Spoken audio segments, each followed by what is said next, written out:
We have an alert coming out of the FBI and the Department of Homeland Security that you need to know about, and it affects your church. The FBI and the DHS, Department of Homeland Security, released a joint intelligence bulletin that there is a threat of violence from lone offenders at public winter holiday events. Now, they put this out yesterday on December 6th. Now, based on recent messaging from foreign terrorist organizations, they are saying that those foreign terrorist organizations are telling their people to carry out attacks at holiday gatherings within the U.S. during the 2024 holiday season. Now, the list that they said were likely targets are places where lower levels of security that includes houses of worship, outdoor markets, parades, and other large gatherings. Now, this is the 15th billionth time that they've let us know that churches are at risk for attack, but the churches aren't listening. And I don't know what to do here. So let's go over what we know so far about the threats and what the government has warned us about, right? I think it's important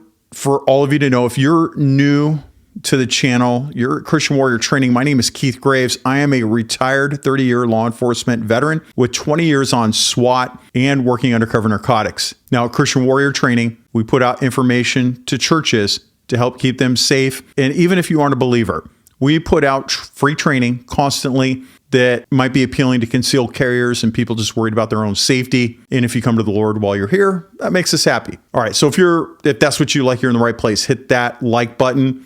Hit it anyways, because the algorithm likes it. And then whatever you watched that other people watch, it shares it with those other people. And that's how we get most of our views, is from YouTube recommending this channel to other people. So that like button in the comment goes a long way. All right, let's talk about what we've done at Christian Warrior Training, where we have an alert level system. We are at severe risk of alert, or severe risk of attacks, which means we are at red. It is the highest alert level that we have. This mimics the old school Homeland Security alert level system, which they no longer have anymore, because why let everybody know if you're going to be attacked by a bunch of terrorists, right? Our government is failing us miserably, which is why we are putting it out at Christian Warrior Training, because we want you to know what the threats are.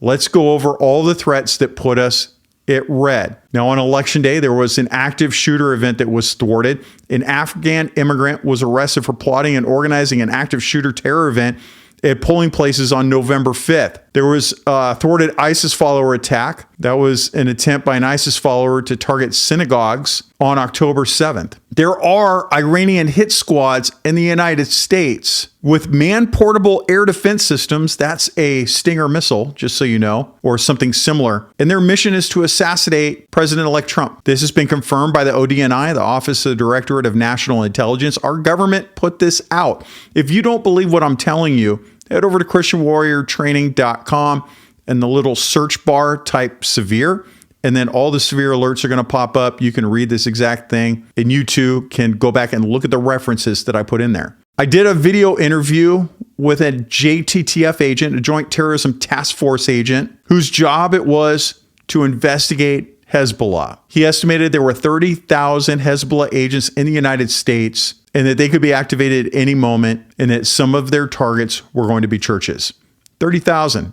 That's a United States Army division right there, just to put that in perspective, okay? DHS, the Department of Homeland Security, warned us about terrorist exploitation of migrant flows into the United States. Now, that warning highlighted concerns that individuals with ties to terrorism are exploiting migrant flows to enter the United States. In fact, they said encounters with individuals on the federal terrorist screening data set have increased, with 422 individuals stopped by July of 2024, 283 of whom attempted to cross the U.S.-Canada border. There was an urgent alert put out by FBI and DHS that warned of an imminent threat due to that past approaching October 7th anniversary, going back a couple of months. They all let us know, hey, you could get attacked because everybody's upset and they're going to take it out on churches. Now, with that said, on December 4th, very recently, we're going to give you an update now. I was going to do an individual video just on this. It was the two kindergartners that were shot by a man at a Christian school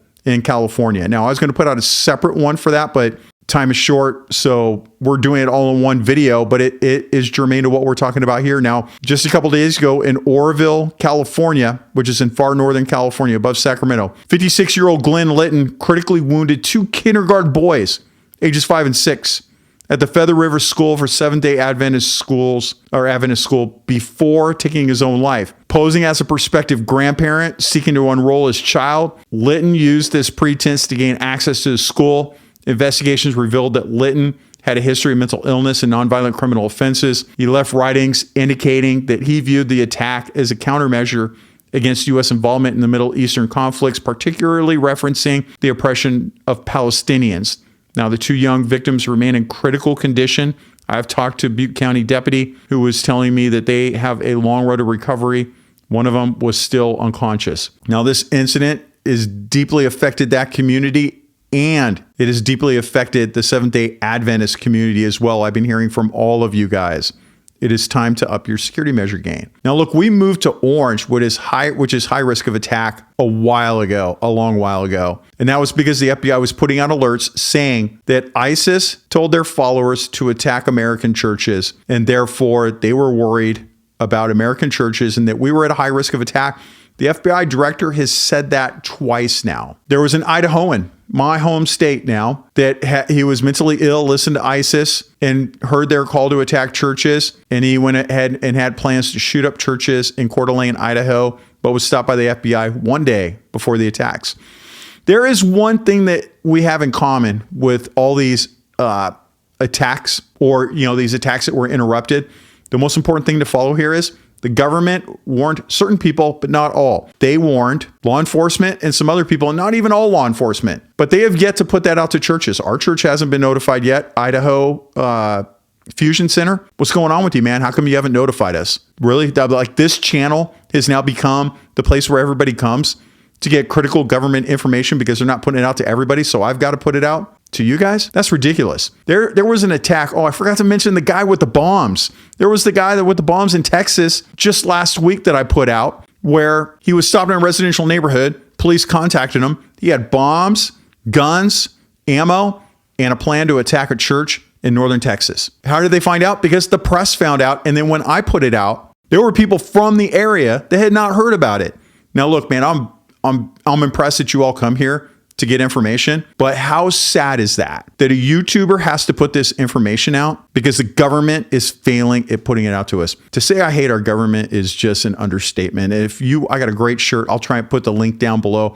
It says trust God, not government. I think we should all be buying one and wearing that to let everybody know. There's a side note. I know there's an FBI agent watching right now, and you're mad that, it's probably my FBI agent sent to monitor me, and you're upset that people are giving me these bulletins that are supposed to be for your eyes only, confidential, right? And I'm putting it out to everybody under the sun. Well, I'm doing what you should be doing. What are you doing to fight the system, special agent? And if you're there to monitor me, I could already read your affiant statement about what you're going to write in the search warrant, that, Mr. Graves is a retired police officer and has this information. So we want to do, I don't know, as an example, you'll probably do something. The first thing you'll probably do is subpoena my phone records, and then, go through that, and then probably at some point want to write a search warrant to look at my computers. Just remember, I am the press. Make sure you have your shit together for the Christians, I'm so sorry that I'm swearing, but I'm a little upset about this. Make sure you have your act together, because I can guarantee you I'll find a loophole, because remember, I train you guys on how to do proper criminal investigations. And if you don't have it together and you screw up, then I'm going to hold you accountable. Not a threat of anything bad happening to you. Come on, man. I'm not going to do that. It is merely letting you know I am the press. I'm letting everybody know. And if you go outside the lines, like writing a subpoena for my phone to go look at who texted me, or subpoena my emails or any of that kind of stuff, just make sure you have your crap together and do it right. Okay. Because right now you don't have enough. All right. That's all I've got for now. Do me a favor, leave a comment down below and let me know what you think about all of this. Let me know if this information is helpful to you. Does it help you? Is it getting you to go where you need to go? Is it helping you protect your church? That's the most important thing. Head over to ChristianWarriorTraining.com. I've got free training for you. In fact, I've got a course specifically on how to spot terrorism activity around your church. I suggest you take it and have all your team members take it, and then you concentrate on that. Remember, keep your churches wide open. Do not restrict flow or access to your church. I've heard of people doing bag checks for coming into church. Don't do that. It's God's house. God will protect us through you, and let new worshipers come to Christ. If you create a barrier, they're not going to come. Okay? Church stays wide open. You are an enhanced greeter. Welcome everybody coming in. And when somebody looks suspicious, strike up a conversation and start talking to them and see what happens. I want you to pray unceasingly for your church, yourself, and your family. I want you to pray for our Christian leaders that are leading us and doing our sermons. Pray for their safety. I want you to pray for the safety of our country. And I want you to remember your ABCs. Always be caring.